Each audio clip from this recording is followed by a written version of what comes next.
Nós estamos voltando para mais um bloco do nosso programa aqui no estúdio, né, na House Decor. Estou recebendo mais uma vez o meu amigo, Dr. Sérgio Paulo Almeida Bueno de Camargo. Dr. Sérgio Paulo, que é cardiologista extremamente conceituado, né, em nível nacional, vem mais uma vez aqui conosco. Que prazer recebê-lo novamente, Sérgio. Muito obrigado pelo seu convite mais uma vez, Pedro. Eu que te agradeço pela sua pronta atenção conosco. E a gente tem novidades, né, na área de cardiologia. Me parece que a Associação Americana do Coração, junto com o Colégio Americano de Cardiologia, traçou novas regras para a medição de colesterol. O Brasil também está, a Sociedade Brasileira de Cardiologia também está nesse caminho, né, Sérgio? Sim. A cardiologia brasileira, Pedro, continua como sempre muito pujante, né?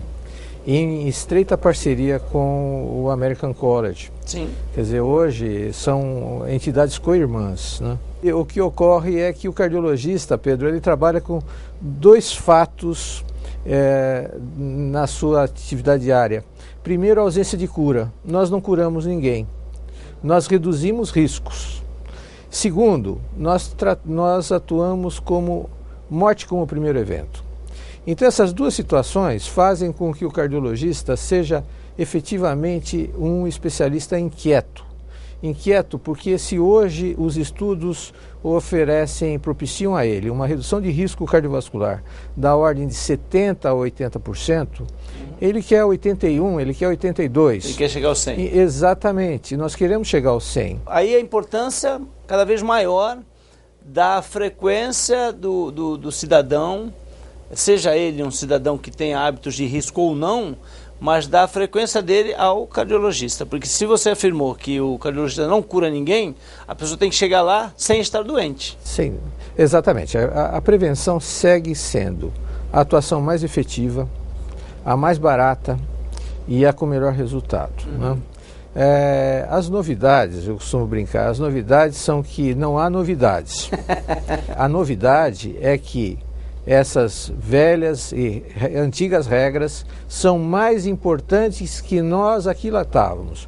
Por exemplo, foi editado agora em novembro de 2013, Sim. um artigo no New England acerca da importância do perfil psicológico no desenvolvimento e agravamento da doença cardiovascular. Ora, os cardiologistas do meu avô já falavam para que ele não se aborrecesse, que ele adotasse uma vida mais tranquila. Quer dizer, hoje os estudos, que foram estudos controlados, mostraram que não só isso é importante, como é muito mais importante que nós aquilatávamos em termos de redução de risco.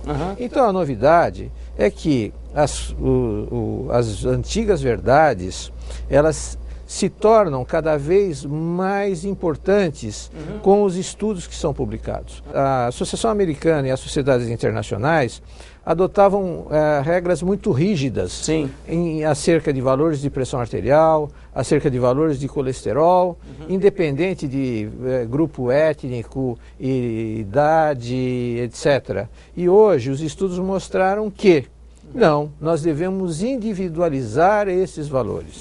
Ou seja, a pressão arterial num paciente idoso acima de 80 anos não deve ser a mesma buscada no seu tratamento daquele de 30 anos.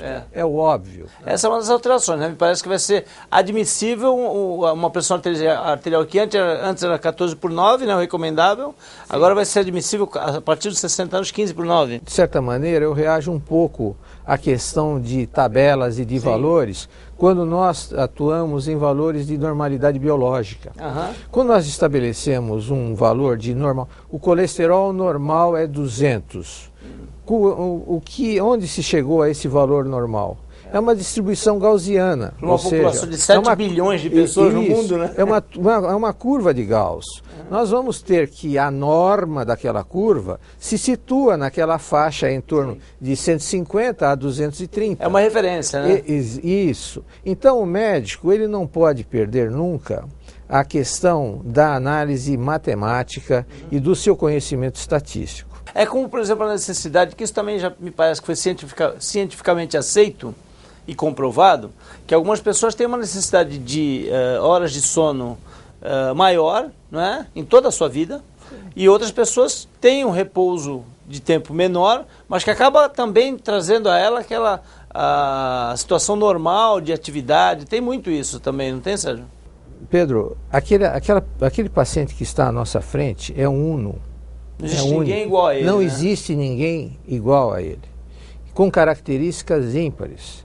E há que se individualizar, então, toda a conduta adotada no aspecto da atuação no consultório.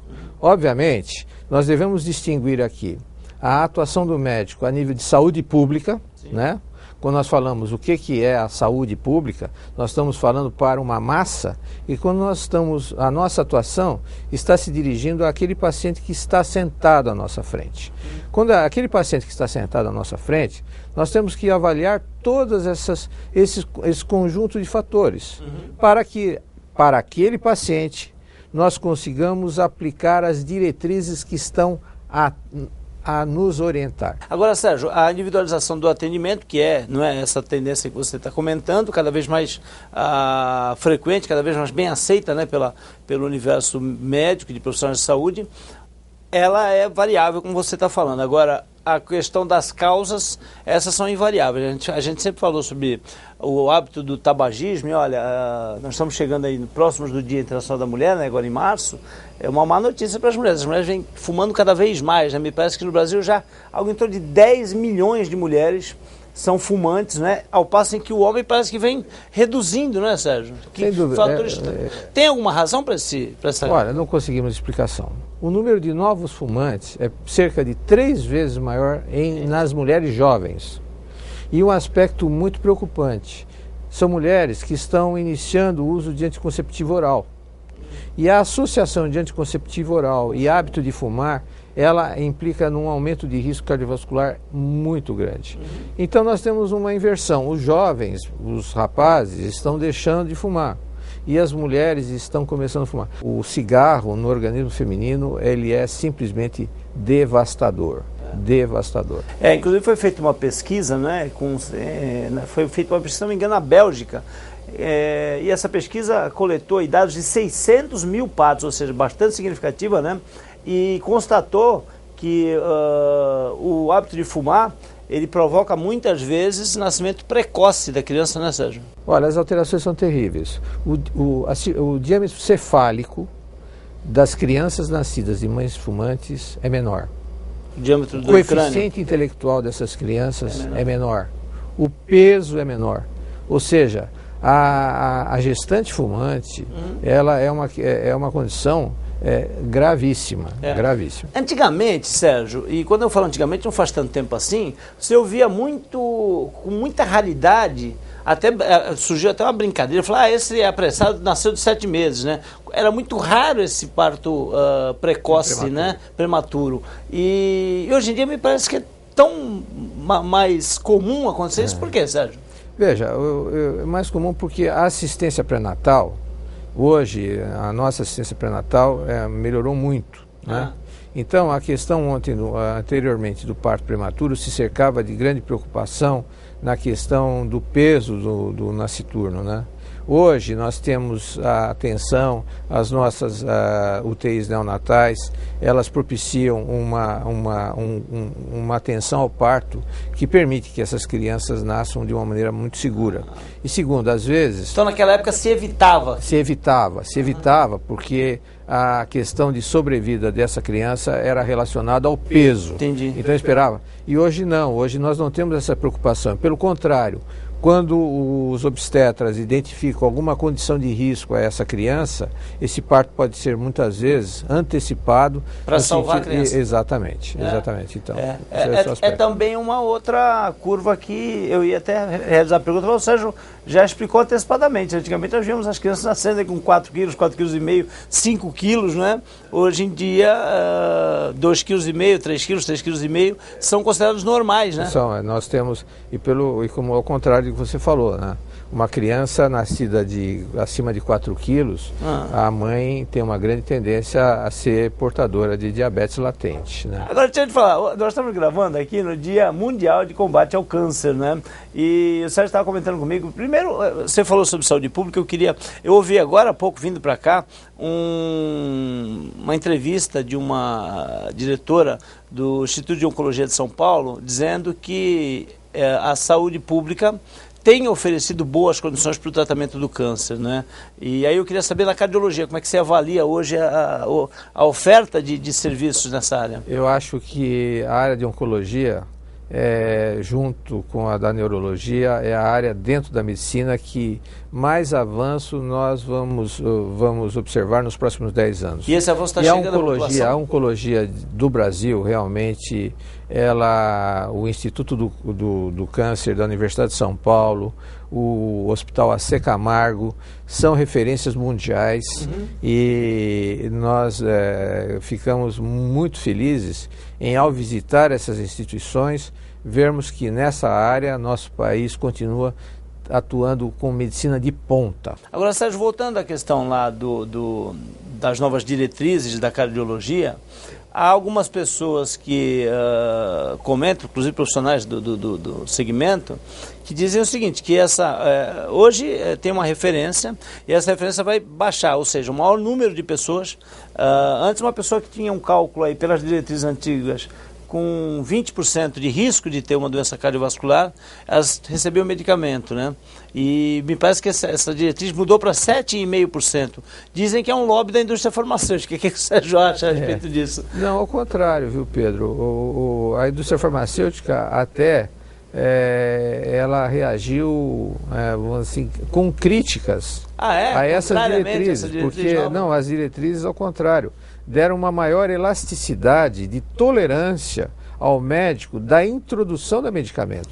Elas deram uma maior ênfase à questão das modificações de hábitos, no sentido de você aguardar mais e insistir mais na mudança de hábito no tocante à hipertensão, por exemplo. A redução do peso, a redução do sal, a prática de exercício, isso tudo são fatores que podem, um grande número de pacientes, obter controle da sua pressão arterial sem necessidade do medicamento. Sim. Assim é a questão do colesterol. Quer dizer, a dieta, o exercício e aí sim, caso não estabelecido ou atingido as metas após um determinado período, e que seja dito, isso daí deve ser feito, mas nós devemos adotar um tempo de observação. É isso que eu ia te falar. É claro que essa é uma análise também individual, mas em média, sério? Em média de 6 meses. 6 meses? Média de 6 meses. Com aquele paciente que é disciplinado. Num paciente que esse é um viés, né?